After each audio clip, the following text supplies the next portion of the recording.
ሰላም ጤና ይስጥልን ወደ ዘመን ሪቪው ቤተሰቦቻችን እንደምናላችሁ። ዛሬ እንግዲህ ሚክሎር የመኪና መሸጫ 22 ዮናስ ጨርጨር አካባቢ ተገኝተን እንግዲህ ያገለገሉ መኪኖች ዋጋቸው ጥራታቸው ምን ይመስላል የሚለውን የምናስቃኛችሁ ነው የሚሆነው። አብራችን ቆዩ።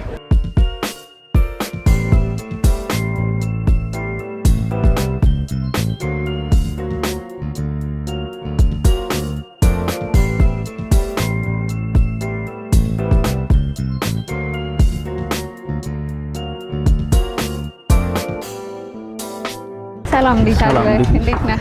እስኪ ዛሬ የት ነው የምንገኘው? እንዲሁም ደግሞ ራስን አስተዋውቅልኝ። እሺ ባህራን እባላለሁ። እሺ የምንገኘው ሚክሎር መኪና መሸጫ ሲሆን ዮናስ ጨርጨር 22 እና የምታያቸው ነው ያሉ መኪኖች ሲኤችአር ብዙ አይነት መኪኖችን እዚህ እያየው ነው። እጅግ ሌክዠሪ መኪኖች ናቸው። እስቲ ምን አይነት መኪኖችን ነው እናንተ በብዛት ለሰዎች የምታቀርቡት? ያሉ መኪኖች አሁን ከኤሌክትሪክ እስከ ነዳጅ ጀምሮ አለን። መኪኖቹ እንደምታያቸው በብዛት ያሉ ነው። አሁን ከነዳጅ ዲዛይር ሲኤችአር አለ፣ ጂቱር ሃይሉክሶችም አሉ።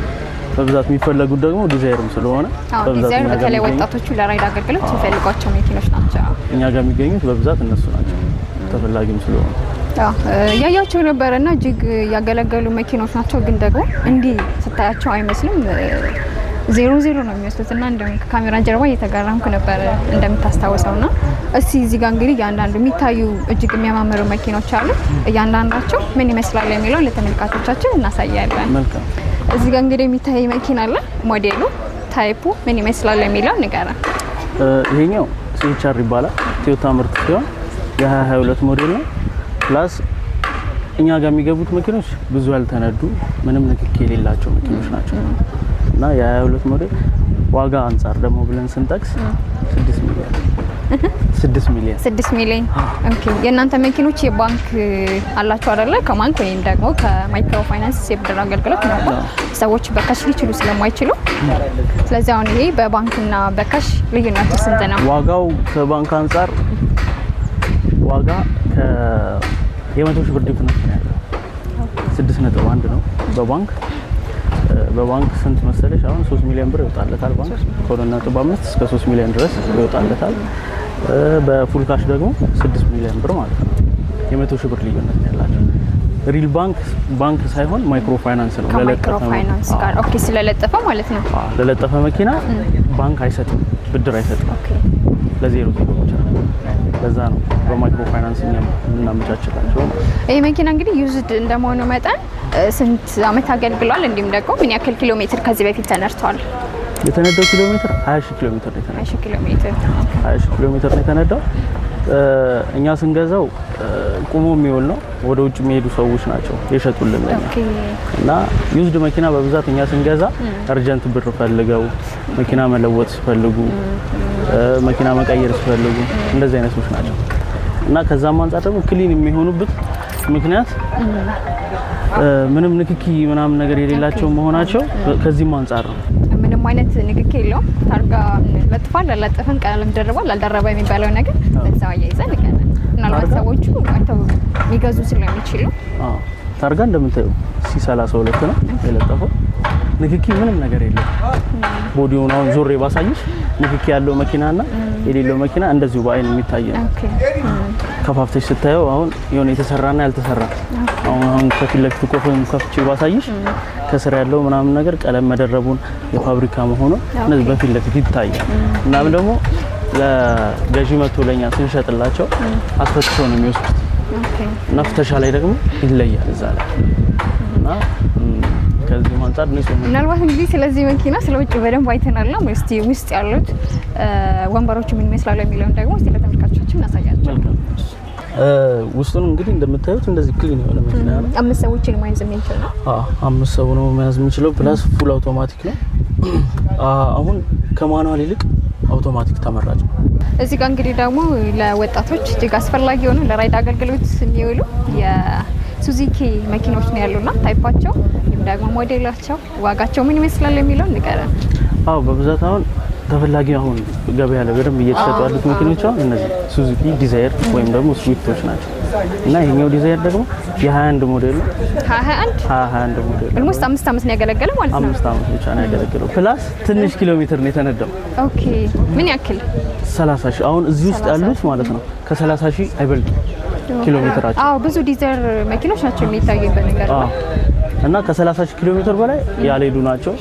ለዛም ነው ወዳቸው በዚህ ክሊን ሆኖ ምንም አሉንም ያው ዩዝድ ይባላሉ እንጂ አዲስ መኪና ነው የሚመስለው ነገር። እንደው መጀመሪያ አንቺ ስትመጪ ዩዝድ ናቸው ወይ ያልሽኝ ነበር። 00 ነገር ነው። 00 ነው የሚመስለው። እና ይሄ የ21 ሞዴል ነው። በባንክም ሆነ ደግሞ በፉል ካሽ ደግሞ እራሳችን ቅድም እንዳልኩሽ በማይክሮ ፋይናንስ አመቻችተን መውሰድ ይችላሉ ማለት ነው። ራይድም አገልግሎት ይሁን ነዳጅም ደግሞ አሁን ቀን በቀን እየጨመረ ያለ መኪና ነው አንጻር። ስለዚህ ነዳጅ ሴቭ ያደርጋሉ። እስከ 17 ኪሎ ሜትር ድረስ ይሄዳሉ። በአንድ ሊትር ማለት ነው። እስከ 17 ድረስ ይሄዳሉ። እና ደግሞ ፉል ካሽ ሲሆን እስከ 36 3.6 በባንክ ደግሞ ሲሆን ደግሞ 3.7 ነው። ቅድም የመቶ ሺህ ብር ዲፈረንስ ነው ያለው አይደል? በባንክ ደግሞ ሲሆን 3.7 2.7ቱን ከፍለው 1 ሚሊዮን የሚወጣለታል። 1.2 ድረስ ይወጣለታል። አሁን ለራይድ ሹፌሮች እንዳልሽኝ የሚሆን መኪና ነው። አዎ ለራይድ አገልግሎት አብዛኞቹ በተለይ ወጣቶች የሚፈልጉት አይነት መኪና ነው። ዲዛይር ላይ አሁን ሁለት አይነት ዳሽቦርድ ነው ያለው፣ ክሬም ዳሽቦርድ እና ጥቁር ዳሽቦርድ ማለት ነው። ዋጋቸውም በዛ አንጻር የተለያየ ዋጋ ነው ያላቸው። ይሄኛውን አሁን ለምሳሌ ቅድም በባንክ መውሰድ ይቻላል እንዳልኩሽ ተመቻችቶለት ነው። ገና 15 ቀን ምናምን ከ15 ቀን በኋላ ነው መኪና መረከብ የሚችሉት ማለት ነው። ይሄ ግን ኦሬዲ ባንክ ያለበት ነው፣ ብድር ያለበት ነው እየተከፈለበት ያለ 13500 ብር ነው በወር የሚከፈለው በየወሩ። ካሽ ለእጅ የሚፈለገው 2.7 ነው። 2.7 800 ደግሞ ባንክ አለበት። ስለዚህ አሁን ይሄ ለራይድ ሹፌር ምናምን ነገር ቅድም እንደተባለው 13000 ብር በየወሩ እየከፈለ ከዛ በኋላ ከሱ ምንም የሚጠበቅበት ነገር የለም። መኪናውን አስፈትሾ ብሩን ከፍሎ ብቻ ነው የሚወስደው ማለት ነው። ማስፈተሻ እናንተ ጋር ነው ያለው። ምናልባት አብዛኞቹ በዚህ ጉዳይ ሊቸገሩ ስለሚችሉ እዚህ ጉዳይ እናንተ ጋር እልባት ያገኛሉ። ማስፈተሻ ገዢ የፈለገበት ቦታ ነው ወስዶ የሚያስፈትሸው። ማስፈተሻ ማለት ነው። ምክንያቱም የራሱን ሜካኒክ ጓደኛ ሊኖረው ይችላል፣ ወይም ደግሞ ይሄኛውን ገራጅ ደግሞ አውቀዋለሁ የሚልስ ሊኖሩ ይችላሉ። ስለዚህ ራሳቸው የሚፈልጉበት ቦታ ወስደው አስፈትሸው ከዛ ይሆነኛል ብሎ ነው የሚወስዱት፣ አምነውበት እንዲወስዱት ማለት ነው። ምናልባት ይሄ መኪና 5 ሰው ነው አይደል? 5 ወንበሮች ነው ያሉት እና 5 ሰዎችን መያዝ የሚችል ለቤተሰብ የሚሆን መኪና ነው። ሰዎች ይሄ መኪና እንግዲህ እንዲገዙት በዚያው መልእክት እናስተላልፋለን። ግን ስለ ጥራቱ እስኪ የሆነ ነገር በለን ማለት እኔ ራሱ ዩዝድ ነው ስትለኝ አንዳንድ አይተው ማታምነው ነገር አለ አይደል? ለሱ ትንሽ ማብራሪያ ካንተ። ስለ ጥራቱ እንዴት መሰለሽ ገዢዎቹ መተው መሰረታዊ ነገሩ የሚያዩት ግሪል አለው ወይ፣ ጠርዝ አለው ወይ፣ ቀለም ደርቧል ወይ የሚለውን ነገር ነው። እኛ ጋር አሁን በብዛት ግሪል ኢንኬዝ እጥፋት ነገር ሊኖርባቸው ይችላል፣ ትንንሽ ማለት ነው። የከፋ መኪና ገራጅ ፍተሻ ሄዶ የሚወድቅበት አይነት ነገር ሳይሆን እጥፋት ነገሮች ሊኖርባቸው ይችላሉ። ምክንያቱም ስፒድ ብሬክ ምናምን ነገር ሊነካቸው ስለሚችል ማለት ነው። መኪኖቹ ዝቅ ያሉ ስለሆኑ ቀለም ደርቧል። ሌላው ደግሞ ጠርዝ አለው ወይ ለሚለው ነገር ደግሞ ዙሪያውን መኪናውን ባሳይሽ ምንም ንክኪ እንደሌለው እርግጠኛ ላደርግሽ ይችላል። ፕላስ ውስጡን ደግሞ እንደምታየው ኢንቴሪየሩ በዚህ ጽድት ተደርጎ የተያዘ ነው። በጣም ነው የሚያምረው በነገር ላይ እና ማይሌጁም ደግሞ አሁን ይሄኛው ሪል 87 ሺህ ነው የተነዳው። የ21 ሞዴል ነው። አሁን ትልቅ የሄደው መኪና ማለት ይሄኛው መኪና ብቻ። ስንት ኪሎ ሜትር ሄዷል ከዚህ በፊት? 87 ሺህ ባንክ ያለበት ስለሆነ ኮድ 2 ነው ይሄኛው። ግን ሌሎቹ ግን በብዛት ከ30 ሺህ ያልበለጡ ናቸው ኪሎ ሜትራቸው።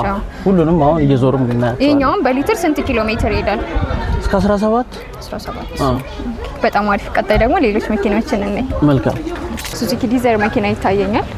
ወጣቶች እንዳልኩት በቀደም እንግዲህ ለራይድ አገልግሎት የሚጠቀሙበት መኪና ነውና ሞዴሉ፣ ታይፑ እንዲሁም ደግሞ ጥራቶቹ ምን ይመስላል የሚለው ንገረን። ቅድም እንደነገርኩሽ ደግሞ ሁለት አይነት ዳሽቦርድ ነው ያለው ዲዛይር ላይ እና ደግሞ ዋጋቸውን ደግሞ ይለያያል እንዳልኩሽ። ኦኬ የኛው 22 ሆኖ በክሬም ዳሽቦርድ ነው። በክሬም ዳሽቦርድ ክሬም ዳሽቦርድ ነው። ፕላስ ደግሞ የሚፈለገው ከለር ደግሞ ይሄኛው ከለር ነው፣ ሲልቨር የሚባለው። አብዛኞቹ የሚፈልጉት ይሄ አይነት ነው፣ ሲልቨር የሚባለው እና ኮድ 2 ታርጋም ማተር ያደርጋል። ኮድ 3 ሲሆን የሚፈልጋሉ ሰዎቹ ምን አይፈልጉም፣ ራይድ ሰርቷል ወይ ራይድ የለፋ መኪና ለግለሰብ ተጠቃሚ ሲሆን ራይድ የለፋ ነው ምናምን የሚሉት። ስለዚህ ለራይድ የትኛው ኮድ ነው በጣም አስፈላጊ? ኮድ 3 በኮድ 2 አይሰራማ፣ በኮድ 2 አይሰራም። እና ቅድም እንዳልሽኝ ደግሞ ቀለም ደርቧል ወይ ምን እንከን አለባቸው እንዳልሽኝ ንጹህ መኪና እንደመሆኑ አዎ ሳይቱ ራሱ ምንም ሰዎች አይተው ሊያወጡለት የሚችሉት እንከን የለም። እውነት ለመናገር መጀመሪያም ስትመጪ እንዳልሽው በቃ 00 ነው የሚመስሉት እንዳልሽው። ውስጡን ደግሞ ክሬም ዳሽቦርድ መሆኑ ምን እንደሚለየው ከዛኛው ጋር ውስጡን ላሳይሽ።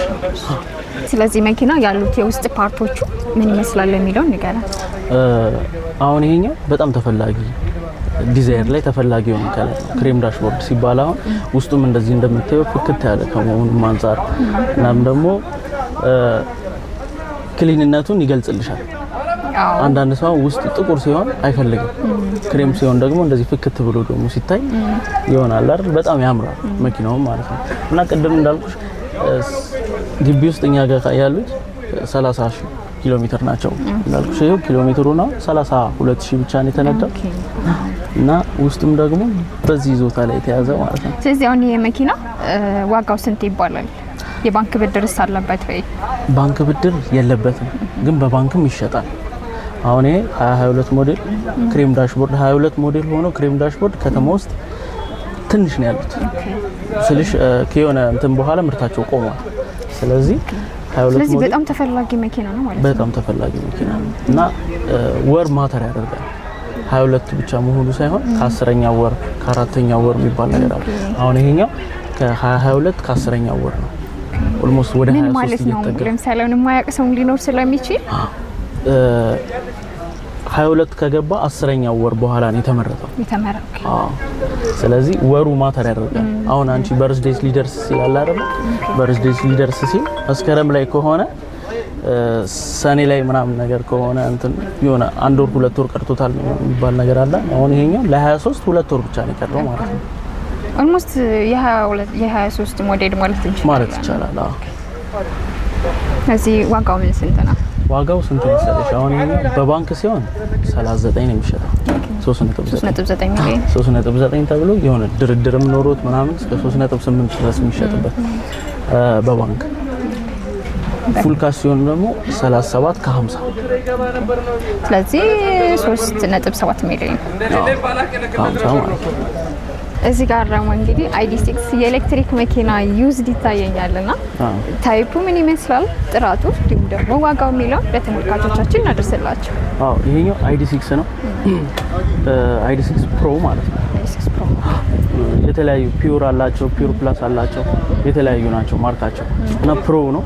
ይሄኛው 22 ሞዴል ኦልሞስት 4 አመት ማለት ነው ያገለገለው። 4 አመት እና ደግሞ በዚህ አይነት አቋም ማለት ነው ነገር መኪና እና ፉል ኦፕሽን ነው። ፊቸሮቹ ምን ይመስላሉ የሚለውን እናያቸዋለን። ምክንያቱም አንዳንዴ የኤሌክትሪክ መኪኖቹ ሰዎች ሲገዙ ውስጣቸውን የውስጥ ጥራት ስላላቸው እነሱንም በደንብ ሞራይተው ነው የሚገዙና ውስጡ ምን ይመስላል በተለይም ከምንድነው ፒስታ ጋር በተያያዘ ሰዎች የሚያዩዋቸው አሉ። ለምሳሌ ከመሬት ከፍታው ረጅም ርቀት ለመንዳት ለማሽከርከር እሱን ያዩታልና ምን ይመስላል የሚለውን ነገር አሁን ከመሬት ከፍታው እንደዚህ ከሆነ አሁን ከፍታ ይጨምርላቸዋል። ባይዘው ኦኬ በራሱ ማለት ነው መጨመር ይችላል። መጨመር ይችላል። አሁን ለምሳሌ ሰፈሪ ፒስታው በጣም ይከብዳል ምናምን ነገር ለሚባል ሰው ካለ እንትኑን መጨመር ይቻላል። ከፍታው ማለት ነው ከፍታው ይጨመራል። ፕላስ ደግሞ ኤሌክትሪክ መኪና ላይ ከፍታ መጨመር ግድ ይላል። ኦኬ ምክንያቱም ባትሪው ከስር ስላለ ድንጋይ ከመታው ለመኪናውም ጥሩ አይደለም። ፕላስ ይሄኛው ግን ፉል ኦፕሽን ነው። ሰሩፍ ሙሉ ለሙሉ ተከፈው ማለት ነው። ፉል ኦፕሽን ነው። ፕላስ ስንት ነው አሁን ዩዝድ ኤሌክትሪክ መኪኖች ሲገዛ አልተለመደም ደግሞ ባትሪ ሄልዛቸው ነው። አሁን የቅድሞቹ መኪኖች ስናያቸው የነዳጆቹን ኪሎ ሜትር ነው። እነዚህ ኪሎ ሜትሩም እንዳለ ሆኖ ባትሪ ሄልዝ ነው የሚታየው። ስልክሽን አሁን ስገጅ ሲሸጩ ባትሪ ሄልዙን አይደለም የሚታየው። እነዚህም ባትሪ ሄልዛቸው ነው የሚታየው እና ይሄኛው ኦልሞስት ስንት መሰለሽ ባትሪ ሄልዙ 97% ነው ባትሪ ሄልዙ። ኦልሞስት ቆንጆ ነው ማለት ነው። ምን ያህል ኪሎ ሜትር ተነርቷል? የኛው 4 አመት እንደማገልገሉ መጣ። ይሄኛው ትንሽ ተነርቷል። 50 ምናምን ይችላል። 50 ምናምን። እሺ ኦኬ። በፉል ቻርጅ ስንት ኪሎ ሜትር ይሄዳል? 520። በጣም አሪፍ ነው። እስኪ የውስጡ ፊቸሮች ምን ይመስላሉ የሚለውን ደግሞ እንየው። እንግዲህ ይሄንን የአይዲ6 መኪና ከውጭ ምን ይመስላሉ የሚሉትን አይተናል። ውስጥ ደግሞ እንግዲህ ያሉት የሚገራረሙ ፊቸሮች አሉትና እስኪ ምን ናቸው የሚሉን አሳየን። በዛውም የመኪናውን ጥራት ነው። መኪናው እንግዲህ እንደዚህ ኢንቴሪየር እንደምታዩት እንደዚህ ጽድት ያለ ፕላስ የሰንሩፉ ደግሞ ከላይም መስታወቱ ምን የሚከፈተው ከውስጥ ምን የሚከፈተው። አሁን ቅድም እንዳልኩሽ አይዲ6 ላይ 3 አይነት ነው ያለው፣ ፒውር ፕላስ፣ ፕሮ፣ እነዚህ አይነቶች አሉ። አሁን ፒውሩ ሲሆን ኦፕሽኖች ይጎሉታል። ፒውር ሲሆን ማለት ነው ሰንሩፉ ከታች ያለው ብቻ ነው፣ ከዛ የላይኛው መስታወቱ ደግሞ አይከፈትም። ፒውር ሲሆን ይሄ ፕሮ ስለሆነ ሁለቱም ይከፈታል። ይሄኛው ቅድም እንዳልኩሽ የሌሎቹ ኪሎ ሜትር ነው ማተር የሚያደርገው። ኤሌክትሪክ መኪና ላይ ሲሆን ደግሞ ኪሎ ሜትር ፕላስ ደግሞ ባትሪ ሄልዝ። ባትሪ ሄልዙ ይሄኛው እንዳልኩሽ 97% ነው።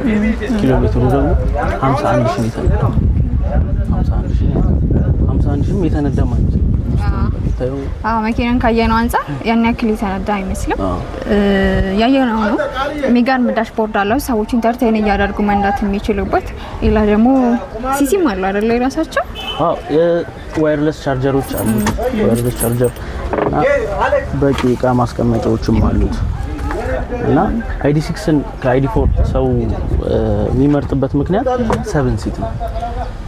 አሁን ለቤተሰብ ይሆናል። ለቤተሰብ አሁን ትሪፕ ለሚሄድ ሰው ምናምን በቂ ሰው በደንብ አድርጎ ይይዝልናል ማለት ነው። ዋጋው ስንት መሰለሽ? 2022 ሞዴሉ ከ7ኛው ወር ነው። ከ7ኛው ወር 2022 ከ7ኛው ወር ነው። ዋጋው ደግሞ 5.8 በባንክ ነው ወይስ በካሽ ነው? በካሽ ነው። በካሽ። በባንክ ደግሞ ለሚወስድ ደግሞ እዚህ ላይ ከፍ ይላል ብሩ 6 ሚሊዮን ብር ነው። 3.5 ካሽ ይከፍላሉ። ከዛ 2.5ቱን ደግሞ ባንክ እናወጣላቸዋለን ማለት ነው። ባንክ ሲወጣ መስፈርቶቹን እዚሁ ልንገራችሁ። ማይክሮ ፋይናንስ ነው። ሪል ባንክ ለለጠፋ አይሰጥም ብዬሻለሁ ቅድም እንዳልኩሽ። እና ንግድ ፍቃድ፣ ያገባ ያላገባ፣ ባንክ ስቴትመንት፣ ቲን ነምበር፣ የቀበሌ መታወቂያና ፋይዳ፣ እነዚህን ሙሉ ይመቻቻል። እነዚህ ሙሉ ፔፐሮች ለኛ ካቀረበልን በኋላ መኪናው እጃቸው የሚገባው በ10 ቀን ውስጥ። እዚህ ጋር እንግዲህ በጥቁር እጅግ ተመራጭ የሆነ ጄቶር መኪና ይታየኛልና ኦልሞስት ዩዝድ ነው። ጥራቱ ምን ይመስላል? እንግዲህ ደግሞ ዋጋ የሚለውን ንገራል። ጄቶር ይሄኛው 2022 ሞዴል ነው። ጄቶር ላይ ባይገርምሽ በጣም ተፈላጊ ከለሮች 2 ከለሮች በጣም ይፈልጋሉ በዚህ ሰዓት ማለት ነው፣ ጥቁር ከለር እና ነጭ ከለር። ስለዚህ ይሄኛው ጥቁር ነው ማለት ነው። ይሄኛው ደግሞ አንደኛው ተፈላጊ ነው እና ደግሞ ሌላው ደግሞ የሚያለያያቸው 2 አይነት ታይፕ ነው፣ በረጅም ማርሽ እና በአጭር ማርሽ ይባላል። ረጅም ማርሹ 1.6 ነው ሲሲ፣ አጭር ማርሹ ደግሞ 1.5 ነው። ይሄኛው ግን ረጅም ማርሹ ላይ ሆኖ ደግሞ ሲሲያቸው ደግሞ 2 አይነት ነው፣ በ1.5 ሆኖ በ1.6 ነው የሚባለው ማለት ነው። እና ረጅም ማርሹ ሆኖ ይሄኛው በ1.5 ነው። ያው የሲሲያቸው ዲፈረንስ ሰው የማይፈልግበት ጉልበቱ አሪፍ ሆኖ ሳለ ነዳጅ ይበላብኛል ይላል። ጉልበቱ ደግሞ ትንሽ ቀነስ ይላል። ስለዚህ ነው ነዳጅ ይቆጥባል ማለት ነው። 1.5 ይቆጥባል። ከ1.6 አነስ ይላል። በሊትር ቢያንስ እስከ 10-11 ድረስ ይሄዳል። ምን ያክል ኪሎ ሜትር ተነርቷል? እንግዲህ መኪናው ኦልሞስት 2002 ሞዴል ከሆነ 4 አመት ነው ያገለገለው። 2022 ሞዴል ከሆነ ኦልሞስት 4 አመት ነው ያገለገለው። 26 አይደለም። ስለዚህ ከዚህ በፊት ምን ያክል ኪሎ ሜትር ሄዷል? 56,000 አካባቢ ሄዷል። 56,000 ያው በ4 አመት ውስጥ 56,000 ማለት በጣም ትንሽ ነው። ፕላስ ደግሞ ኪሎ ሜትሩ ብዙ ሄደ ተብሎ ሰው የማይፈልግበት ምክንያት መኪናው ይጎዳብኛል የሚለው። መኪናውን ደግሞ እንደምታየው ምንም ንክኪ የሌለው መኪና ፕላስ የሚፈለገው ቀለም ምናልባት የመኪና እንግዲህ ከውጭ ፊቸሮችን ስናያቸው እጅግ የሚገርሙ ናቸው። ምንም አይነት እየተደራረበ ምናምን የለውም። እኔ እንዳየሁት ከሆነና ምናልባት እስኪ አንተ ደግሞ እንደ ባለሙያ ያ ውጭ ኳሊቲዎች ምን ይመስላሉ የሚለውን ንገረን። የውጭው አሁን ስለ እንከኑ ስነግርሽ ምንም እንከን የለውም። ቀለምም የለውም፣ ጨረት እንኳን የላትም። ቦዲውን ዙሪያውን እንኳን ቢያዩ ጨረት እንኳን የለውም። ፊቸሮቹ ደግሞ ያው ጄቱር ላይ ሰሩፍ እሱ ግድ ነው። ሰሩፍ ያለው ፕላስ ደግሞ ሴንሰሮች አሉት። አሁን ኤሌክትሪክ መኪና ላይ ቅድም ያልነገርኩሽ የነበረው ID6 ላይ ሴንሰር አለ፣ አውቶ ብሬክ ማለት ነው። ኦኬ አውቶ ሎክ አላቸው ማለት ነው። አውቶ ብሬክ ፍሬን አውቶ ይዝልሻል። አሁን የነዳሽ መንገድ ላይ ድንገት ሰው እንኳን ጥልቅ ብሎ ቢገባብሽ ራሱ የሚቆጣጠራል። ኦኬ እና ውጪውን እንደዚሁ እንዳየነው ደግሞ ውስጡን ደግሞ ያለውን ፊቸር ደግሞ ታሳያለች። እሺ የዚህኛው መኪና እንግዲህ የውጭ ፊቸሮቹ ምን ይመስላሉ፣ ታይፑ ምን ይመስላል የሚለውን አይተናል። አሁን ደግሞ ውስጡ ምን ይመስላል የሚለውን እንግዲህ ልናይ ነው። እስኪ ስለ ውስጡ ፊቸሮች እንዲሁም ደግሞ ዋጋውንም ስላልነገርከን ለተመልካቾቻችን አድርሰልን። መልካም። ያው ውስጡ ፊቸሩ ያው ሰንሩፍን ያካተተ ፉል ኦፕሽን ነው ፕላስ እና ደግሞ ሌዘር ሲት ነው እና እንደዚህ ጽድት ተደርጎ በተያዘ አሪፍ አቋም ላይ ማለት ነው። እና እንደምናየው ሌላ እዚህ ጋር ዋየርለስ ቻርጀር መሰኪያ ያለው ኬብል እና ደግሞ በቂ እቃ ማስቀመጫ አለው ማለት ነው። እዚህ ጋር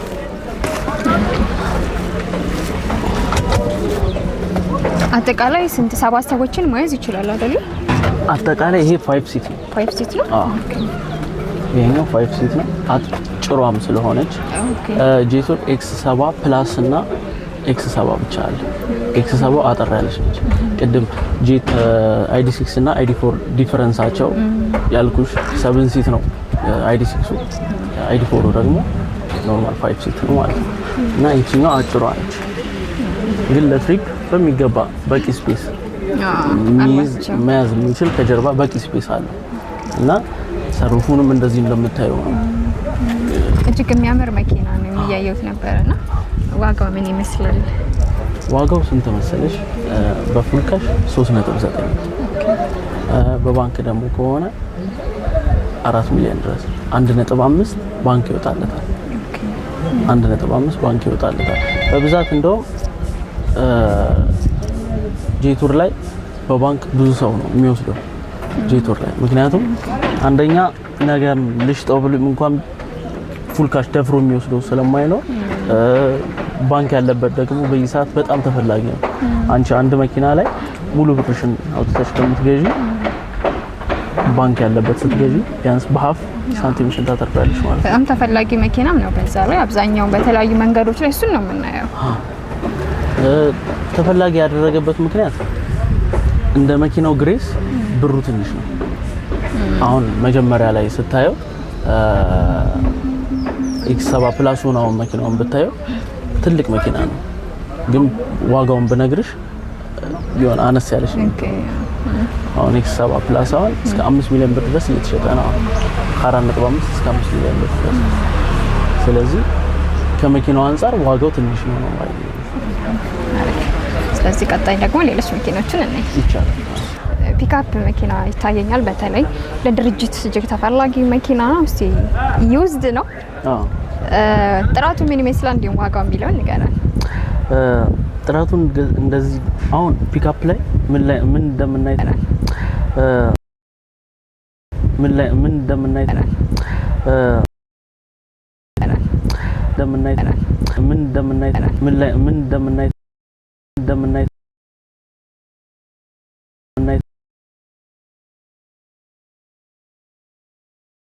ላይ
ዋጋው ስንት ነው መሰለሽ? 5.8 ነው። 5.8 በካሽ። በባንክ ደግሞ ሲሆን 6 ሚሊዮን ብር 2 ሚሊዮን 500 ሺህ ብር ባንክ ይወጣለታል። 3 ሚሊዮን 500 ሺህ ብር ደግሞ ካሽ ይጠበቅበታል። ምናልባት እንደው እንዳጋጣሚ ኢትዮጵያ ውስጥ የሌሉ ውጭ ሀገር ያሉ ሰዎች እናንተ ጋር መኪና መግዛት ቢፈልጉ ምን አይነት ነገሮችን ነው ማሟላት ያለባቸው? አንደኛው ያው የአካል ርቀትም ስላለ በምን አይነት ወይ ነው መኪናቸውን ገዝተው ለምሳሌ ለቤተሰብ ሊሰጡ ይችላሉ፣ እንዲሁም ደግሞ ለድርጅት ሊገዙ ይችላሉና እንዴት ነው ነገሮችን ማመቻቸት የሚችሉት? እሺ የገዙን ሰዎች አሉ። አሁን በእምነት ብር ልከውልን ለዚህ ድርጅት አስገቡልን ምናምን ነገር ብለው መኪናውን ራሱ ከ15 ቀን በኋላ እንመጣለን እና የሆነ ብር እንላክላችሁና መኪናውን አስቀምጡልን፣ ቆንጆ መኪና አስቀምጡልን ብሎም አንዳንዶች ደግሞ እዚህ ቤተሰብ ያላቸው አሉ፣ ግን ገዢው ውጪ ነው። ስለዚህ ቤተሰቡ ስለ መኪናም ሊትራሊ ማያቅ ሰው ሊሆን ይችላል። ስለዚህ አንቺ ፎሎ አፕ እያደረግሻቸው እዚህ ቦታ ሄዳችሁ አስፈትሹ፣ ፍተሻውን ደግሞ እንደዚህ የወጣበትን ደግሞ እንከኑን እየነገርሽው ምናምን የገዙን ሰዎች አሉ እና ቀጥታ ከዛ በዶላርም እዚህም ደግሞ ለቤተሰባቸው ልከውላቸው ደግሞ በብርም የሸጥንላቸው ብዙ ሰዎች አሉ። ዛሬ እንግዲህ እናንተ መኪና መሸጫ ተገኝተን ብዙ አይነት መኪኖችን ዋጋቸው እንዲሁም ጥራታቸው ምን ይመስላል የሚለውን እንግዲህ እስካሁን ስንቃኝ ነበር። በመጨረሻ ላይ አድራሻና ስልክ ቁጥር አስቀምጠልን። አድራሻ 22 ዮናስ ጨርጨር አጠገብ ነው። እንግዲህ እንደምንለው ሚክሎር እንባላለን። መታችሁ ጎብኙ። ዋጋችን ተመጣጣኝ ነው እና እንዳያችኋቸው ደግሞ መኪኖቻችን እንከን እንደሌለባቸው አስረግጬ ልነግርሽ እወዳለሁ። ዛሬም እንግዲህ እኛ ዞር ዞር ብለን እጅግ የሚያማምሩ መኪኖችን ጥራታቸው እንዲሁም ደግሞ ዋጋቸው ምን ይመስላል የሚለውን አይተናል። ተመልካቾች እንግዲህ አይተው እናንተ ጋር መጥተው እንደሚገዙ ምንም ጥርጥር የለንም። ለሰጠኝ ማብራሪያ እጅግ በጣም አመሰግናለሁ። እሺ ውድ ተመልካቾቻችን ዛሬ እንግዲህ ሚክሎር አካባቢ በሚገኘው የመኪና መሸጫ የመኪና አይነቶች ያገለገሉ ናቸው። ዋጋቸው ጥራታቸው ምን ይመስላል የሚለው እንግዲህ እስካሁን ያስቃኘናችሁን ይመስል ነበር። ቀጣይ በሌላ ቪዲዮ እስከምንገናኝ ድረስ ዩቲዩብ ቻናላችንን ላይክ፣ ሼር እና ሰብስክራይብ ማድረግ እንዳይረሳ። መልካም ቆይታ